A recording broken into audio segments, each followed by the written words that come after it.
പാണ്ഡവരുടെ വനവാസകാലത്ത് അവർ കാമ്യക വനത്തിൽ താമസിക്കുന്ന അവസരം. ഒരു ദിവസം പഞ്ചപാണ്ഡവർ നായാട്ടിനായി പോയ സമയം ദ്രൗപദിയെ പുരോഹിതനും തപോധനനുമായ ധൗമ്യ മഹർഷിയെ ഏൽപ്പിച്ചാണ് അവർ പോയത്. ആ സമയം തന്നെ സിന്ധു രാജാവായ വൃദ്ധക്ഷത്രന്റെ പുത്രനായ ജയദ്രഥനും കൂട്ടരും കാമ്യകവനത്തിലൂടെ സഞ്ചരിക്കുന്നുണ്ടായിരുന്നു. വിജനമായ ആ കാട്ടിൽ ആശ്രമ കവാടത്തിൽ ഐശ്വര്യവതിയായിരിക്കുന്ന ദ്രൗപദി അവർ കാണാനിടവന്നു. രാജാക്കന്മാർ അത്ഭുതപ്പെട്ടു. ആരാണിവൾ? അപ്സരസാണോ അതോ ദേവന്മാരുടെ മായയാണ്? ജയദ്രഥൻ ആ ദിവ്യ സുന്ദരിയെ കണ്ട് മോഹിതനായി തൻ്റെ സുഹൃത്തായ കോടികാസനോട് ഇപ്രകാരം പറഞ്ഞു: ഹേ കോടികാസ്യ, ഇവൾ ഏതാണ്? ആരുടെ പുത്രിയാണ്? ആരുടെ ഭാര്യയാണ്? എന്നെല്ലാം ഒന്ന് പോയി ചോദിച്ചറിഞ്ഞു വരും. ഇവളെ വിവാഹം ചെയ്യുകയാണെങ്കിൽ എൻ്റെ ജന്മം സഫലമായി. എനിക്ക് ഇവളെ തന്നെ മതി. ഇവളെ എൻ്റെ ഗൃഹത്തേക്ക് കൂട്ടിക്കൊണ്ട് പോവുക തന്നെ വേണം. വേഗം പോയി ചോദിച്ചറിഞ്ഞു ഒരു കോടികാസ്യ. ഇത് കേട്ട കോടികാസൻ തേരിൽ നിന്ന് ചാടിയിറങ്ങി കുറുക്കൻ പെൺവ്യാഘ്രത്തിൻ്റെ മുന്നിലേക്ക് എന്ന വിധം ചെന്ന് ദ്രൗപദിയോട് ഇപ്രകാരം ചോദിച്ചു: ഭവതി യക്ഷിയാണോ അതോ ദേവിയോ? ഇനി അതുമല്ല ദാനവിയാണോ? അതുമല്ലെങ്കിൽ ശ്രേഷ്ഠയായ അപ്സരസോ? ഭവതി ഈ കാട്ടിൽ ഭയം കൂടാതെ നിൽക്കുന്നത് എന്താണ്? ഇവിടെ എന്തു ചെയ്യുന്നു പറഞ്ഞാലും? എന്താണൊന്നും മിണ്ടാത്തത്? ഞങ്ങൾ ആരൊക്കെയാണെന്ന് അറിയുമോ? ഞങ്ങൾ രജപുത്രന്മാരാണ്. ഞാൻ സുരഥ രാജാവിൻ്റെ പുത്രനായ കോടികാസനാണ്. ആയിരിക്കുന്ന വീരനാരെന്ന് ഭവതിക്ക് അറിയുമോ? സൗരവീര രാജാവായ ജയദ്രഥനാണത്. ഭവതി ആരുടെ ഭാര്യയാണെന്ന് ചോദിച്ചറിയാൻ അദ്ദേഹം പറഞ്ഞു വിട്ടതാണെന്ന്. ഇത്രയും കേട്ടപ്പോൾ ദ്രൗപദി സ്വൈരമായി പറഞ്ഞു: ഹേ രജപുത്ര, നിന്റെ ആഗ്രഹം എനിക്ക് മനസ്സിലായി. നിന്റെ ചോദ്യങ്ങൾക്ക് മറുപടി നൽകാൻ മറ്റൊരാണോ പെണ്ണോ ഇവിടെ ഇല്ല. അതുകൊണ്ട് ഞാൻ തന്നെ പറയാം. ഞാൻ ദ്രുപദ രാജാവിൻ്റെ പുത്രിയായ കൃഷ്ണയാണ്. കുരുവീരന്മാരായ പഞ്ചപാണ്ഡവരുടെ ഭാര്യയുമാണ്. അവർ 5 പേരും നായാട്ടിന് പോയിരിക്കുകയാണ് ഇപ്പോൾ. നിങ്ങൾ അവരുടെ സൽക്കാരം കൈക്കൊണ്ടതിന് ശേഷം മാത്രം ഇവിടുന്ന് പോയാൽ മതി. ഇപ്രകാരം പറഞ്ഞിട്ട് ദ്രൗപദി ആ അതിഥികളെ സൽക്കരിക്കുവാൻ വേണ്ടുന്നതിനൊക്കെ ഒരുക്കുന്നതിനായി പർണശാലയിലേക്ക് നടന്നു. കോടികാസൻ കൂട്ടുകാരുടെ അരികിൽ ചെന്ന് ദ്രൗപദി പറഞ്ഞ കാര്യങ്ങൾ എല്ലാം വിവരിച്ചു പറഞ്ഞു. ഇത് കേട്ട ജയദ്രഥൻ പാഞ്ചാലിയെ കാണാൻ ചെന്നായ സിംഹക്കൂട്ടിലേക്ക് എന്നവണ്ണം പർണശാലയുടെ ഉള്ളിലേക്ക് കടന്നു ചെന്നിട്ട് പറഞ്ഞു: എടോ ദ്രൗപദി, നിനക്ക് സുഖമല്ലേ? നിന്റെ ഭർത്താക്കന്മാർക്കും സുഖമല്ലേ? ദ്രൗപദി മറുപടി പറഞ്ഞു: എല്ലാവർക്കും സുഖം തന്നെ. ഞാൻ ഭവാനും കൂട്ടർക്കുമുള്ള പ്രാതലിനായിട്ടുള്ള ഒരുക്കങ്ങൾ നടത്തട്ടെ. അങ്ങ് കൂട്ടരോടൊത്ത് പുറത്ത് പർണശാലയിൽ വിശ്രമിക്കൂ. ജയദ്രഥൻ പറഞ്ഞു: എടോ ശ്രീമതി, നീ എനിക്ക് സൽക്കാരം തരാൻ ഉദ്ദേശിക്കുന്നത് നന്ദി പറയുന്നു.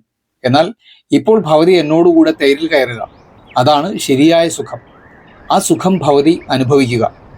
ശ്രീ പോയി രാജ്യം വിട്ട് ബുദ്ധി കെട്ട് ദാരിദ്ര്യത്തിൽ മുങ്ങി കാട്ടിൽ പാർക്കുന്ന ഭർത്താക്കന്മാരോട് ചേരുവാൻ നീ യോഗ്യരല്ല. വിവരമുള്ള സ്ത്രീകൾ ആരും തന്നെ ശ്രീ നശിച്ച ഭർത്താവിനോട് ചേരുകയുമില്ല. നീ അവരെയൊക്കെ വിട്ട് എൻ്റെ ഭാര്യയായി സുഖം അനുഭവിക്കുക. എൻ്റെ എല്ലാ രാജ്യങ്ങളും ഭവതിക്കാണ്. ജയദ്രഥൻ്റെ വാക്കുകൾ കേട്ട ദ്രൗപദിയുടെ മുഖം ദേഷ്യം കൊണ്ട് തുടുത്തു. കണ്ണുകൾ ചുവന്നു. പാഞ്ചാല രാജപുത്രി വീണ്ടും പറഞ്ഞു: പാണ്ഡവ വീരന്മാരുടെ സഹധർമ്മിണിയായ എന്നിൽ ഭവാന് കാമമുദിച്ചാൽ ഭവാന്റെ നാശത്തിന് പിന്നെ വേറെ കാരണമൊന്നും വേണ്ട. എൻ്റെ ഭർത്താക്കന്മാരായ പാണ്ഡവന്മാർക്ക് ഞാൻ മനസ്സുകൊണ്ട് പോലും പാപം ചെയ്യുകയില്ല. ആ സത്യം മനസ്സിലാക്കിയിട്ടുള്ളവരാണവർ. നീ എന്നെ ബലമായി വലിച്ചിഴച്ചു കൊണ്ടുപോയാലും ഞാൻ ഭയപ്പെടുമെന്ന് നീ വിചാരിക്കണ്ട. കുരുപ്രവീരന്മാരോട് കൂടി ഞാൻ വീണ്ടും ഈ കാമ്യകവനത്തിൽ തന്നെ എത്തുമെന്ന് എനിക്ക് ഉറപ്പുണ്ട്. ദ്രൗപദിയുടെ ധൈര്യസമേതമുള്ള ഇത്തരം വാക്കുകൾ കേട്ടപ്പോൾ ജയദ്രഥന് ദേഷ്യമടക്കാനായില്ല. ജയദ്രഥൻ അവളെ വലിച്ചിഴയ്ക്കാൻ തുടങ്ങി. ദ്രൗപദിയുടെ നിലവിളി കേട്ട് ധൗമ്യ മഹർഷി ഓടി വന്നു. അവൾ ധൗമ്യന്റെ പാദത്തിൽ നമസ്കരിച്ചിട്ട് ഗത്യന്തരമില്ലാതെ ആ തേരിൽ കയറിയിരുന്നു. ധൗമ്യൻ പറഞ്ഞു: മഹാന്മാരായ പാണ്ഡവന്മാരെ ജയിക്കാതെ ദ്രൗപദിയെ നിങ്ങൾ ബലമായി പിടിച്ചു കൊണ്ടുപോകരുത്. നീ ഈ ചെയ്യുന്ന ക്ഷുദ്രമായ കർമ്മത്തിന്റെ ഫലം നീ അനുഭവിക്കാനിരിക്കുന്നതേ ഉള്ളൂ. ഇപ്രകാരം പറഞ്ഞ് ധൗമ്യൻ ആ രാജപുത്രിയെ കാലാൾപ്പടയുടെ കൂടെ പിന്തുടർന്നു. ഇതേസമയം 4 ദിക്കിലും വേട്ടയാടിക്കൊണ്ടിരുന്ന പഞ്ചപാണ്ഡവർക്ക് ആശ്രമത്തിൽ തങ്ങളുടെ പ്രിയതമയ്ക്ക് എന്തോ ആപത്ത് പിണഞ്ഞതായി തോന്നുകയും വേട്ടയാടൽ ഉടൻ നിർത്തി ആശ്രമത്തിലേക്ക് തിരിച്ചു വരികയും ചെയ്തു. ആശ്രമ പരിസരത്തുള്ള വനത്തിലെത്തിയപ്പോൾ തന്നെ ദാസഭാര്യയും ധാത്രീപുത്രിയുമായ ബാല അവിടെ ഇരുന്ന് കരയുന്നത് കണ്ടു. കരയുന്നതിൻ്റെ കാര്യം തിരക്കിയപ്പോൾ സംഭവിച്ച കാര്യങ്ങളെല്ലാം അവൾ വിവരിച്ചു. ജയദ്രഥൻ പോയ മാർഗവും ചൂണ്ടിക്കാണിച്ചു കൊടുത്തു.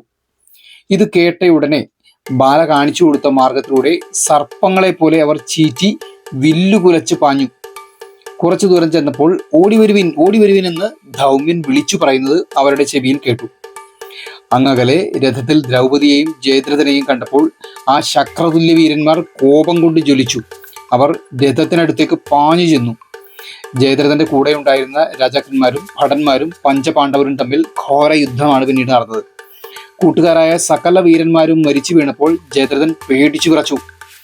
പാഞ്ചാലിയെ രഥത്തിൽ നിന്ന് താഴെ ഇറക്കിയിട്ട് അവൻ രഥവും എടുത്ത് കാട്ടിനുള്ളിലേക്ക് പാഞ്ഞു കയറി. ഭീമാർജുനന്മാർ ജയദ്രഥനെ നോക്കി കാട്ടിനുള്ളിലേക്ക് പാഞ്ഞു. മറ്റുള്ളവർ ദ്രൗപദിയെയും കൂട്ടി ആശ്രമത്തിലേക്ക് തിരിച്ചുപോയി. അധികം വൈകാതെ ഭീമാർജുനന്മാർ ജയദ്രഥനെ കണ്ടെത്തി. ഭീമൻ ജയദ്രഥനെ പൊക്കിയെടുത്ത് നിലത്തിട്ട് ചതച്ചരച്ചു.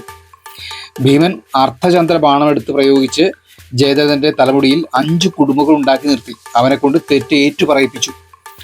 അതും പോരാഞ്ഞ് അയാളെ യുധിഷ്ഠിരന്റെയും ദ്രൗപദിയുടെയും മുമ്പിലെത്തിച്ച് ഞാൻ പാണ്ഡവരുടെ ദാസനാണേ എന്ന് ഉറക്കെ വിളിച്ചു പറയിപ്പിച്ചു.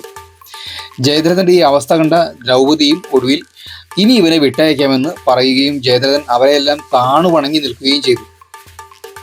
ഇത് കണ്ടിട്ടൊടുവിൽ യുധിഷ്ഠിരൻ പറഞ്ഞു, എടോ ജയദ്രഥ, നീ ഇപ്പോൾ അദാസനായിരിക്കുന്നു. സ്വൈരമായി പോയിക്കൊള്ളുക. ഇനി മേലാൽ അവിവേകം കാണിക്കരുത്. നീ പെൺകുതി നിമിത്തം കാണിച്ച വിക്രമങ്ങൾ വളരെ നിന്ദ്യം തന്നെയാണ്. നിന്റെ ബുദ്ധി ധർമ്മത്തിൽ സ്ഥിതി ചെയ്യട്ടെ, അധർമ്മത്തിൽ മനസ്സ് വയ്ക്കരുത്. തേര്, കുതിര, കാലാൾ എന്നീ അഴകമ്പടിയോടുകൂടി പോയിക്കൊള്ളുക. നിനക്ക് മംഗളം ഭവിക്കട്ടെ. അങ്ങനെ ജയദ്രഥൻ നാണിച്ച് തല താഴ്ത്തി അവിടെ നിന്ന് പോന്നു. നമ്മുടെ ഇതിഹാസത്തിലെ സ്ത്രീകൾ ഏതു വിപരീത സാഹചര്യങ്ങളെയും ധൈര്യത്തോടെ നേരിടാൻ ശക്തരായിരുന്നു എന്ന് കാണിക്കുന്ന ഈ മഹാഭാരത കഥാസന്ദർഭം നിങ്ങൾക്ക് ഇഷ്ടപ്പെട്ടു എന്ന് കരുതുന്നു. അപ്പം അതുപോലെ നിങ്ങളുടെ ആത്മാർത്ഥമായിട്ടുള്ള അഭിപ്രായങ്ങളും നിർദ്ദേശങ്ങളും ഒക്കെ ഒരു കമൻറ്റായി കുറിക്കാൻ മറക്കണ്ട. ഒപ്പം നമ്മുടെ ചാനലൊന്ന് സബ്സ്ക്രൈബ് ചെയ്തുകൊണ്ട് സപ്പോർട്ട് ചെയ്തോളൂ കേട്ടോ. വരുന്ന വീഡിയോകൾ നമുക്ക് കണ്ടുകൊണ്ടേയിരിക്കാം, മഹാഭാരത കഥകൾ കേട്ടുകൊണ്ടേയിരിക്കാം. ഓക്കെ, നമസ്കാരം.